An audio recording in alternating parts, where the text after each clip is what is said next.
नमस्कार, स्वागत है आप सभी का खबर उत्तराखंड में और मैं हूं आपके साथ ज्योति।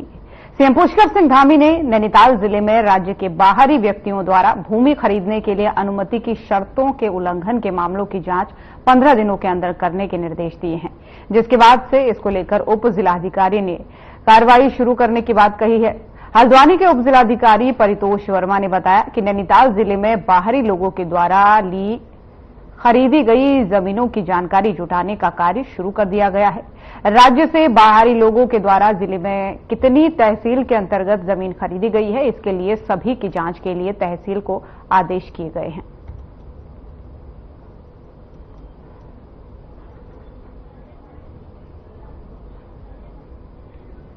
जिलाधिकारी महोदय द्वारा जो बाहरी व्यक्ति द्वारा इस राज्य में भूमि क्रय की है, इसमें जांच के आदेश दिए गए और जितने भी व्यक्तियों द्वारा यहाँ पर तहसील के अंतर्गत भूमि क्रय की गई है, उनकी जांच के लिए प्रकरण तहसील को भेजे गए और जांच करने के निर्देश दिए गए। यदि किसी व्यक्ति द्वारा जिस प्रयोजन में के लिए अनुमति मिली थी उससे भिन्न प्रयोजन हेतु भूमि उपयोग में लाई जाएगी तो उसका विरुद्ध आख्या जिलाधिकारी महोदय को प्रेषित भी की जाएगी और जो नियमानुसार कार्रवाई जेडे के अंतर्गत बनती है वो की जाएगी।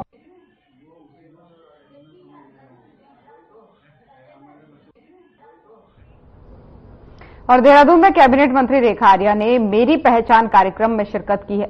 इस दौरान उन्होंने बच्चों से बातचीत की है। रेखा आर्या ने कहा है कि उत्तराखंड देश का पहला ऐसा राज्य है जहां अपने माता पिता को खो चुके बच्चों को राज्य की सेवाओं में 5% क्षैतिज आरक्षण दिया गया है। उन्होंने बताया कि इस आरक्षण का लाभ पाकर 24 बच्चे सरकारी नौकरी पा चुके हैं और अन्य कई इस दिशा में प्रयासरत हैं।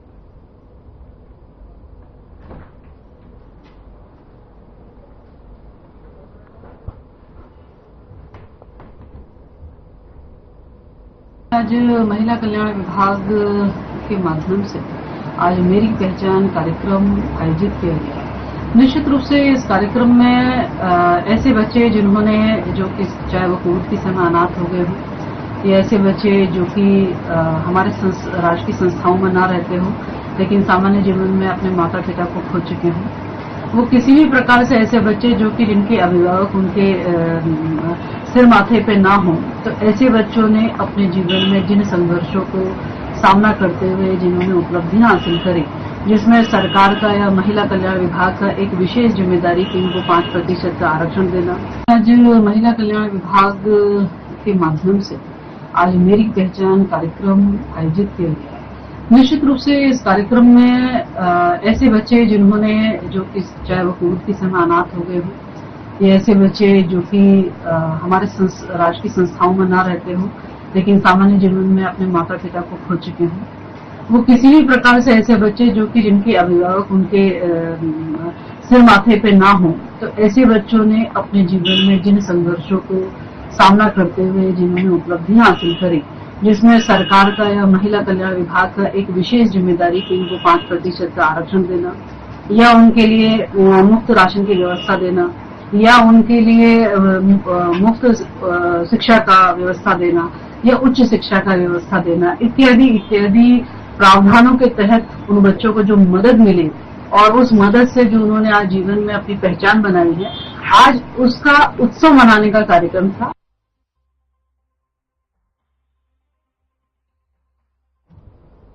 और हरियाणा में बीजेपी की जीत के बाद से नगर के समस्त बीजेपी कार्यकर्ताओं ने जश्न मनाया है। जीत पर नगर के महाराणा प्रताप चौक पर इकट्ठा होकर के आतिशबाजी कर एक दूसरे को मिष्ठान खिलाकर खुशियां मनाई है। इस दौरान जो है बीजेपी नेता खिलेंद्र चौधरी ने प्रधानमंत्री नरेंद्र मोदी, गृह मंत्री अमित शाह, भाजपा के राष्ट्रीय अध्यक्ष जेपी नड्डा सहित उत्तराखंड के मुख्यमंत्री पुष्कर सिंह धामी और हरियाणा के बीजेपी नेताओं को शुभकामनाएं दी हैं।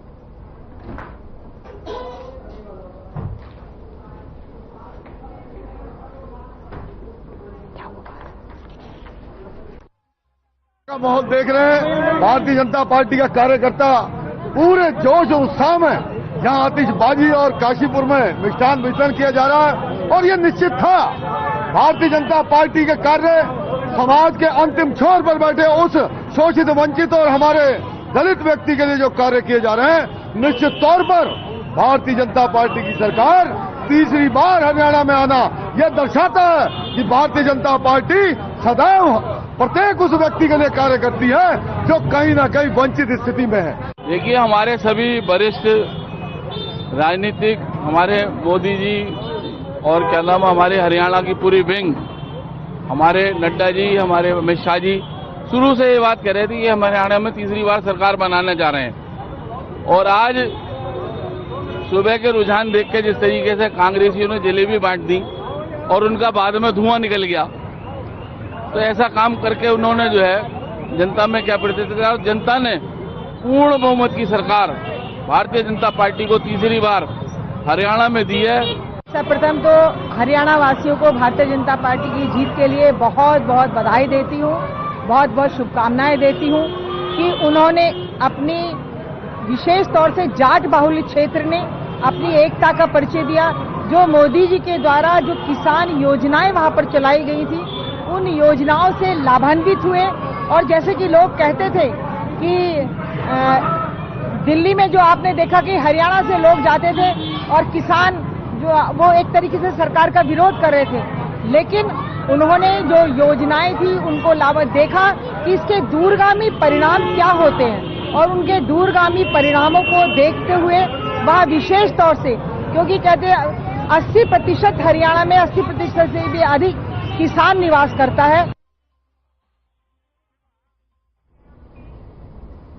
और अब खबर दिनेशपुर से आपको बता रहे हैं, जहां पर दुर्गा पूजा का आगाज हुआ है और इस मौके पर महिलाओं ने कलश यात्रा निकाली है। तो दिनेशपुर में दुर्गा मंदिर में षष्ठाधि कल्पारंभ पूजा और मंगल घट की स्थापना के साथ ही नवरात्र पर होने वाली 5 दिनी दुर्गा पूजा महोत्सव का आगाज हो गया है। इससे पूर्व महिलाओं ने नगर में कलश यात्रा भी निकाली। गुरुवार को सप्तमी के दिन देवी देवताओं की प्रतिमाओं में प्राण प्रतिष्ठा के बाद से पूजा का विधिवत शुभारंभ होगा।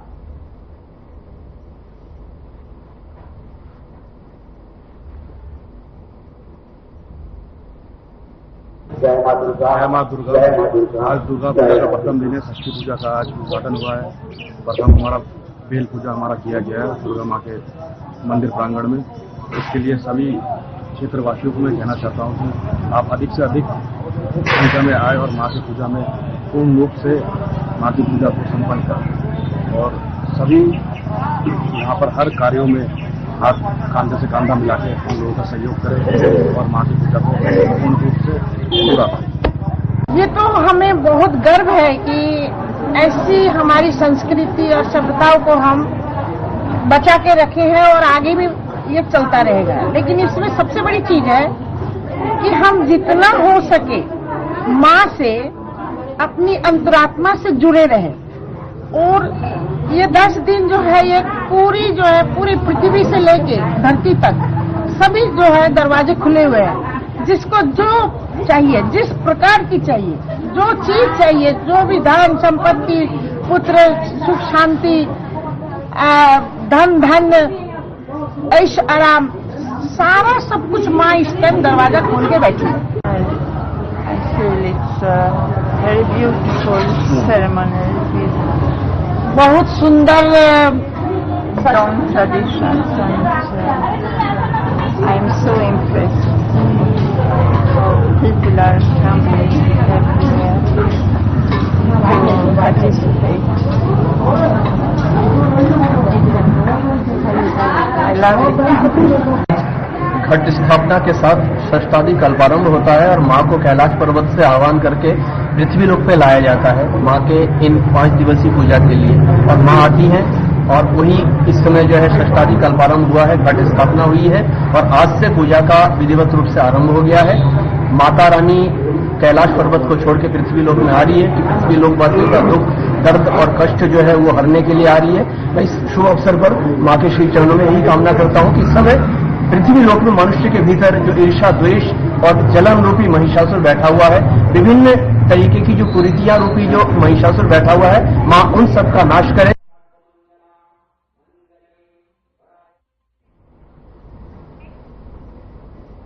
और यहां पर रुकेंगे एक छोटे से ब्रेक के लिए, जल्द हाजिर होंगे।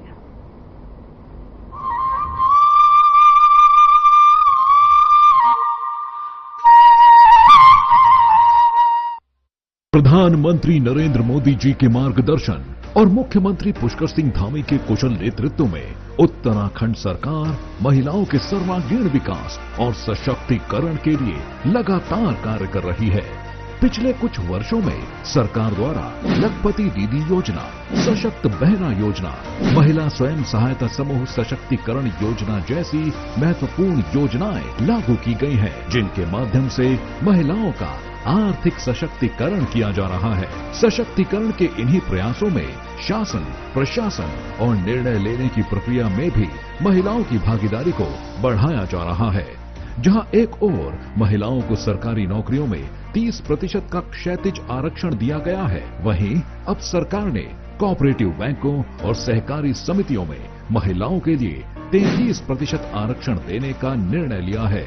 यह निर्णय महिलाओं की राजनीतिक और सामाजिक भागीदारी को बढ़ावा देने के साथ साथ सहकारी आंदोलन में सबका साथ, सबका विकास के मंत्र को और मजबूती देगा। सरकार के इस ऐतिहासिक निर्णय से अब महिलाओं के लिए न्याय पंचायत स्तर पर सरकारी समितियों और जिला सहकारी बैंकों में भी महत्वपूर्ण पदों पर सुनिश्चित भागीदारी का रास्ता खुल गया है। इस निर्णय से सहकारिता विभाग द्वारा चलाई जा रही सभी योजनाओं का लाभ समाज की आधी आबादी तक और प्रभावी तरीके से पहुंचेगा। लैंगिक समानता और महिला सशक्तिकरण की दिशा में सरकार के ये प्रयास न सिर्फ महिलाओं को आर्थिक रूप से सशक्त बनाएंगे, बल्कि उनकी सामाजिक स्थिति को भी सुदृढ़ करेंगे। संकल्प से सिद्धि की ओर, सहकारिता से समृद्धि की ओर। क्या रंग खिला, क्या रूप सजा, मैंने ही नहीं दुनिया ने कहा।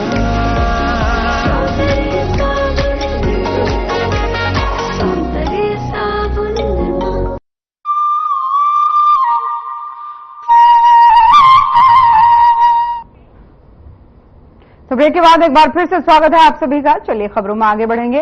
38वें राष्ट्रीय खेल 28 जनवरी से 14 फरवरी 2025 तक उत्तराखंड में होंगे। 25 अक्टूबर 2024 को प्रस्तावित भारतीय ओलंपिक संघ की आम सभा की बैठक में इसका पूरा कार्यक्रम जारी किया जाएगा। राष्ट्रीय खेलों के साथ ही विंटर नेशनल गेम का आयोजन भी उत्तराखंड में ही किया जाएगा। मुख्यमंत्री पुष्कर सिंह धामी ने बुधवार को नई दिल्ली में भारतीय ओलंपिक संघ के अध्यक्ष डॉक्टर पीटी उषा से भेंट की है। मुख्यमंत्री ने कहा कि यह हमारे लिए सौभाग्य की बात है। उत्तराखंड को 38वें राष्ट्रीय खेलों की जिम्मेदारी मिली है। इसके लिए उन्होंने भारतीय ओलंपिक संघ के अध्यक्ष डॉक्टर पीटी उषा का आभार व्यक्त किया है। मुख्यमंत्री ने उन्हें श्री बद्रीनाथ और श्री केदारनाथ के दर्शन के लिए भी आमंत्रित किया है।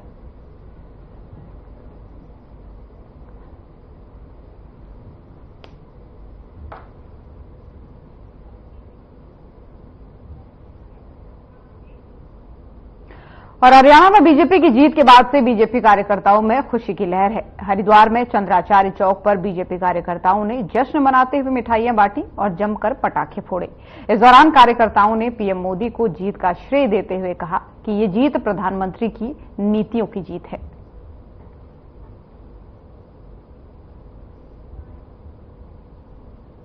हरियाणा में तीसरी बार लोकतंत्र के इतिहास में पहली बार तीसरी बार किसी पार्टी की सरकार बनी, वो भारतीय जनता पार्टी की सरकार बनी। और जैसा हम लोगों ने पहले ही कहा था कि इस बार हम हरियाणा में एक रिकॉर्ड बनाएंगे, लेकिन तब भी कांग्रेस के तथाकथित ऐसे लोग इस प्रकार का भ्रम फैला रहे थे, किसान नाराज है, जवान नाराज है। लेकिन आज जब रिजल्ट आए और उन रिजल्ट के आधार पर भारतीय जनता पार्टी ने ऐतिहासिक विजय प्राप्त की। अब आज सुबह वो ईएम को बढ़िया बता रहे थे, अब आके ईवीएम के बारे में बोलने लगे।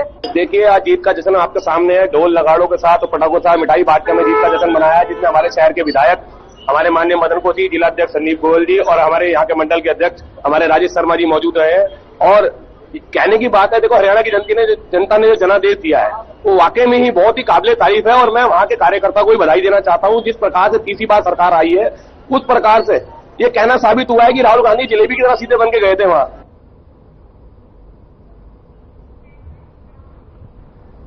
और कचहरी परिसर में बनी पुरानी जर्जर इमारतों को ध्वस्त कर उनके स्थान पर नई बहुमंजिला इमारतें बनाकर तहसील कार्यालय, चकबंदी कार्यालय, न्यायालय और उप निबंधक कार्यालय कोषागार को एक ही परिसर में स्थापित करने की मांग की है।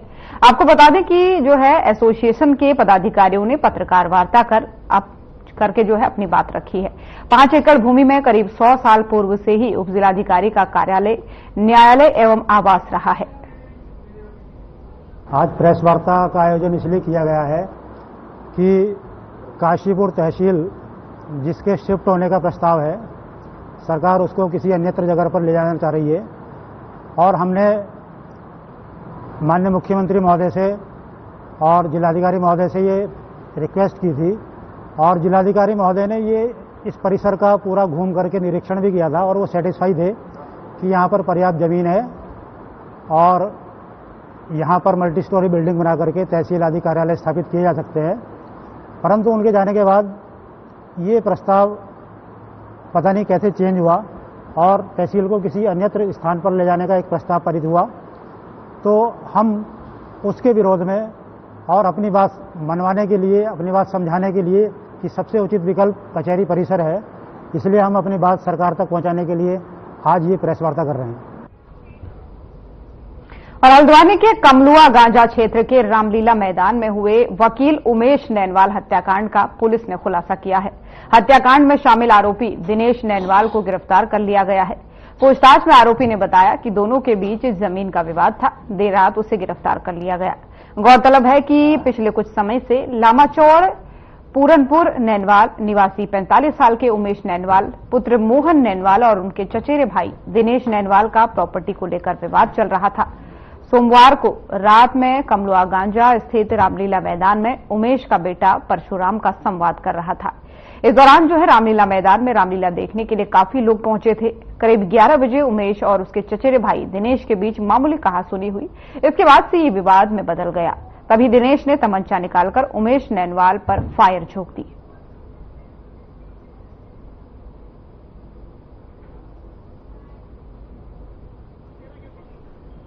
दिनांक 7 तारीख को मुखानी थाना क्षेत्र में रामलीला देखते हुए एक व्यक्ति की गोली मारकर हत्या कर दी थी।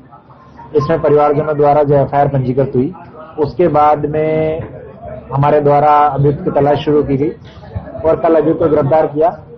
अभियुक्त से पूछताछ में पता लगा कि ये जो मृतक है और जो अभियुक्त है, इन दोनों के चाचा जो है, उनकी जमीन के विवाद को लेकर इन दोनों के बीच एक मामला चल रहा था और उस मामले में सहमति नहीं बन पाने के कारण जो अभियुक्त है उसके द्वारा जो लालकुआ मुख्य बाजार स्थित एक होटल के कमरे में युवती का संदिग्ध परिस्थितियों में शव मिलने से क्षेत्र में सनसनी फैल गई। घटना की सूचना मिलने पर लालकुआ कोतवाली पुलिस सहित फोरेंसिक टीम मौके पर पहुंची। मृतका हल्द्वानी निवासी बताई जा रही है। मृतक युवती की स्कूटी भी बरामद हुई है। फिलहाल पुलिस मामले की जांच कर रही है।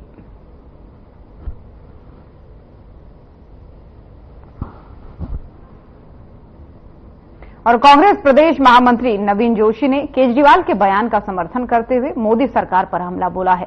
नवीन जोशी ने कहा है कि बीजेपी केवल और केवल बयानबाजी ही करती है।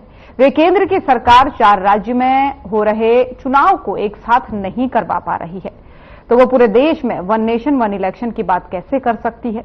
ये केवल बीजेपी का एक जुमला है जो कि वो चुनाव के समय में नए नए तरीके से जुमले को पेश करते हैं।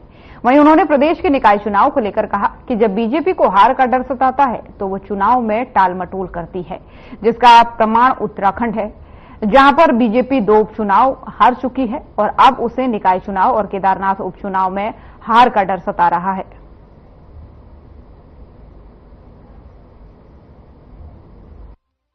देखिए, केजरीवाल जी ने जो बयान दिया है, नरेंद्र मोदी जी ने 1 नेशन 1 इलेक्शन की बात करी थी, लेकिन कांग्रेस कह रही है हम तो तैयार है चुनाव के लिए।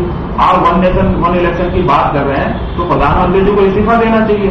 इस्तीफा देकर पूरे देश के अंदर चुनाव कराना चाहिए, लेकिन ये चुनाव तो करा नहीं सकते क्योंकि इनको मालूम है ये सिर्फ एक जुमला और लोगों को ध्यान भटकाने के लिए इस प्रकार का ये सवाल लेके आ रहे हैं। लेकिन मोदी जी चुनाव नहीं करा सकते। अगर 4 राज्यों में एक साथ ही चुनाव करा पाते तो वो भी चुनाव नहीं करा पाए, तो पूरे देश के अंदर चुनाव क्या कराएंगे। और हरियाणा में चुनाव जीत पर जो है बीजेपी कार्यकर्ताओं ने तीर्थ नगरी ऋषिकेश में आतिशबाजी कर जीत का जश्न मनाया। इस मौके पर क्षेत्रीय विधायक और कैबिनेट मंत्री प्रेमचंद अग्रवाल ने कहा कि प्रधानमंत्री नरेंद्र मोदी के नेतृत्व में देश प्रगति पर है, क्योंकि उनके कार्यकाल में जनता हित के कार्य हो रहे हैं।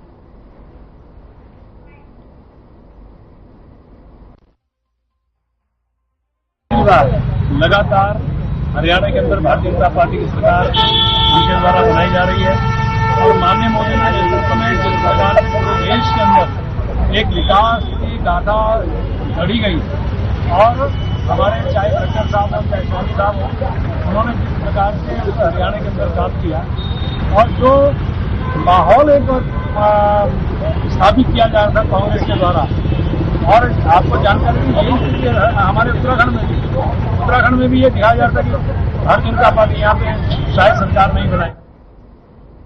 और अल्मोड़ा जिले के विकासखंड बेकियासैंण में रामनगर बद्रीनाथ मोटर मार्ग में चौखुटिया तक सड़कों में जगह जगह बड़े बड़े गड्ढे होने से मोटर मार्ग दुर्घटना को दावत दे रहा है। मोटर मार्ग के सुधारीकरण के लिए क्षेत्रीय जनप्रतिनिधि और स्थानीय ग्रामीण कई बार विभाग को पत्राचार कर चुके हैं, लेकिन विभाग ने अभी तक कोई भी सुध नहीं ली है।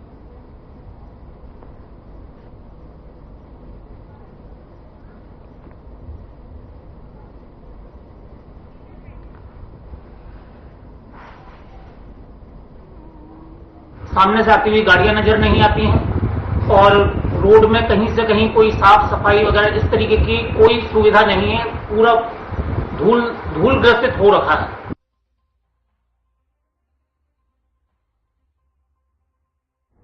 और खबर अब देहरादून से है, जहां अक्टूबर से प्रदेश के सभी मालवाहक वाहन और सवारी होने की ऑटोमेटेड फिटनेस सेंटर पर फिटनेस जांच होना अनिवार्य नहीं रहा।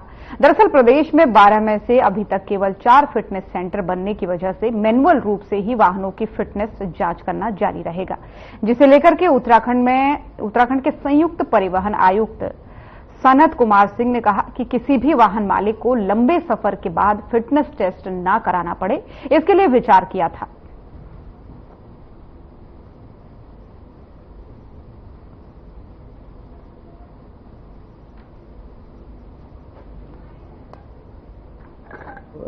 जिनके ज्यूरिसडिक्शन में ऑटोमेटेड फिटनेस सेंटर बन चुका है, उसके बारे में भारत सरकार का एक नोटिफिकेशन है कि वहां पर केवल ऑटोमेटेड तरीके से ही गाड़ियों की फिटनेस की जाएगी।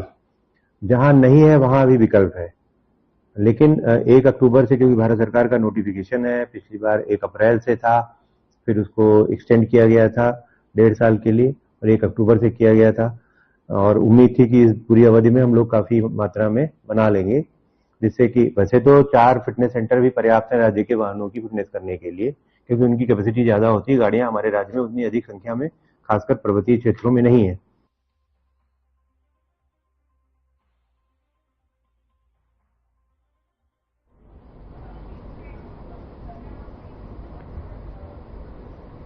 उत्तराखंड बाल अधिकार संरक्षण आयोग के अध्यक्ष डॉक्टर गीता खन्ना ने राज्य में नवजात शिशु देखभाल के लिए एनआईसीयू और एसएनसीयू न होने पर चिंता जताई है। उन्होंने कहा है कि राज्य में बच्चों के टीकाकरण की स्थिति भी संतोषजनक नहीं है।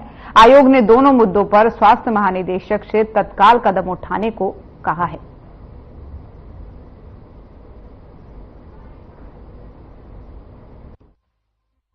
हमारे यहाँ टीकाकरण होता रहा है, लेकिन जो हमारी एस्पिरेशनल डिस्ट्रिक्ट्स हैं उसमें अभी भी हम अपने डिजायर्ड परिणाम पे नहीं पहुंच पाए हैं। और पहले हमारा जो शहरी विकास केंद्र थे, शहरी स्वास्थ्य केंद्र थे, उनके थ्रू हम बहुत अच्छी एक रीच बना रखी थी अर्बन सेंटर्स में, लेकिन हाल ही में वहां पर भी जो नियुक्तियां हैं या परफॉर्मेंस है वो मुझे बहुत संतोषजनक की रिपोर्ट नहीं मिली। इसी के लिए मैंने महानिदेशक स्वास्थ्य को और इम्यूनाइजेशन प्रोग्राम। तो खबर उत्तराखंड देख रहे थे आप। बुलेटिन में फिलहाल इतना ही। खबरें लगातार जारी हैं। नमस्कार।